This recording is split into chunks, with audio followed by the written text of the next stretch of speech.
আল্লাহুম্মা সাল্লি আলা মুহাম্মাদ ওয়া আলা আলি মুহাম্মাদ। আজকে আমাদের এখানে মানববন্ধনের উদ্দেশ্যটাকে আপনারা জানেন। কীর্তনখোলা মাত্র একটা খাওয়া, সরকারি হিসাবে কীর্তনখোলা নদীর উপরে একটা খাওয়া, সেই খেয়াটা হলো চরকাউয়া। যে চরকাউয়া খেয়া ফ্রি করা হয়েছে, অথচ আমাদের এই খেয়াটা ছিল একেবারেই ছোট্ট একটা খেয়া। আমরা যখন প্রথম অবস্থায় পার হতাম, নৌকা তার নিয়ে আমরা পার হতাম। এখানে কোনো ই ছিল না, ডাক হতো না, মানুষ অল্প পয়সায় খেয়া পার হতে পারত।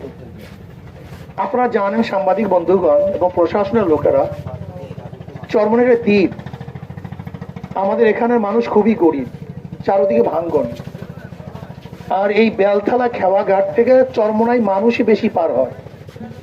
এরা গরিব মানুষ প্রতিদিন শহরে কাজের জন্য যায়, কেউ রাজ মিস্ত্রি, কেউ বা রিক্সাওয়ালা, ঠেলাওয়ালা, কেউ কুলি, কেউ মজদুর, একেবারেই গরিব মানুষ। আপনারা দেখেছেন এই পাশে আশ্রয়নে কারা থাকে? সব গরিব মানুষগুলি থাকে। এই বিশাল আশ্রয়নের মানুষগুলি খেয়া পার হয়ে ওপারে জীবিকা নির্বাহের জন্য যায়, জীবিকা অর্জনের জন্য যায়। অথচ দেখা যায় খেয়ার মধ্যে 10 টাকা, যাইতে 10 টাকা, আসতে 10 টাকা। যদি গাঠা নিয়ে যায়, একটা সাইকেল নিয়ে যায়, একটা হুন্ডা নিয়ে যায়, হুন্ডা ভাড়া কত? 30 টাকা হুন্ডা ভাড়া দিতে হয়। তাহলে একটা মানুষ যদি শুধু যাওয়ার জন্য, আসার জন্য 30 এবং 60 টাকা দিতে হয়, তাহলে সে কামাই করবে কি? 2 কেজি চাউলের দাম। একজন গরিব মানুষ যদি হুন্ডা নিয়ে যেতে এবং আসতে 30 টাকা খরচ হয়, তাহলে বাজার করবে কি? এইটা আমি মনে করি জুলুম, এটা অবিচার। আমরা চাই না এখানে খেয়ার ডাক হোক। দেখেন বিগত দিনে ডাক হয়েছে কত? গত বছর প্রায় 1 কোটি টাকার উপরে, এই 1,51,00,000। এই বছর মানে আরো বেশি ডাকবে। তার মানে সাফারার হবে কে? এই জনগণ। এই সাফারার জাগরণ হবে। এখন না 10 টাকা, ডাক বাড়লে নিয়ে 15 টাকা। কাজে আমরা সরকারকে অনুরোধ করবো, এইটা ডাক আগে ছিল না, এইটা একেবারেই ছোট্ট একটা খেয়া ছিল, এলাকার মানুষ পারাপার হতো। কিন্তু এখন এখানে আলহামদুলিল্লাহ ভালো জমজমাট হওয়ার কারণে সরকার যদি আমাদের উপরে অবৈধভাবে এই জনগণ, গরিব জনগণের উপরে টাকা চাপিয়ে দেয়, এইটা আমি মনে করি জুলুম। আমরা চাই না।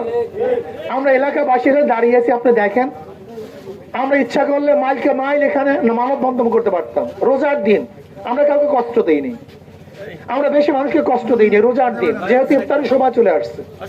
এর জন্য আমি সরকারকে বলবো, আমরা অনুরোধ করব, আশা করব, যেন গরিব মানুষের দিকে তাকিয়ে কমপক্ষে এই ডাককে মৌকুফ করা হোক। এখানে আমরা ডাক চাই, এখানে ডাকতে দেওয়া হবে না। যেরকম চরকাউয়া, যেটা জমজমাট এক খেয়াঘাট, সেটা যদি ফ্রি হতে পারে, তো চরমনাই কাছে আর এক ঘাট কেন ফ্রি হবে না? এটা অবশ্যই ফ্রি করতে হবে। যদি ফ্রি না করেন, তাহলে ইনশাআল্লাহ আমরা দুর্বার আন্দোলন করে তুলবো ইনশাআল্লাহ।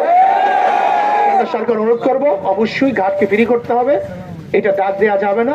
মানুষের উপরে জুলুমের, এই জনগণের উপর জুলুম করা যাবে না, অত্যাচার করা যাবে না, অবিচার করা যাবে না। সরকার তো জনগণের জন্য, সরকারকে জুলুম করে কিসে সরকার? কাজে অন্তর্বর্তী সরকারকে বলবো, এই জুলুম থেকে আমাদের চরমনাই ইউনিয়ন মানুষ বা সমস্ত স্তরের মানুষ যেন নিরাপত্তা লাভ করতে পারে, সেই ব্যবস্থা যেন সরকার করে, এই আশা আমরা করবো ইনশাআল্লাহ। আল্লাহ আমাদের সবাইকে আমাদের দাবি পালন করার তৌফিক দান করেন। আল্লাহুম্মা আমিন।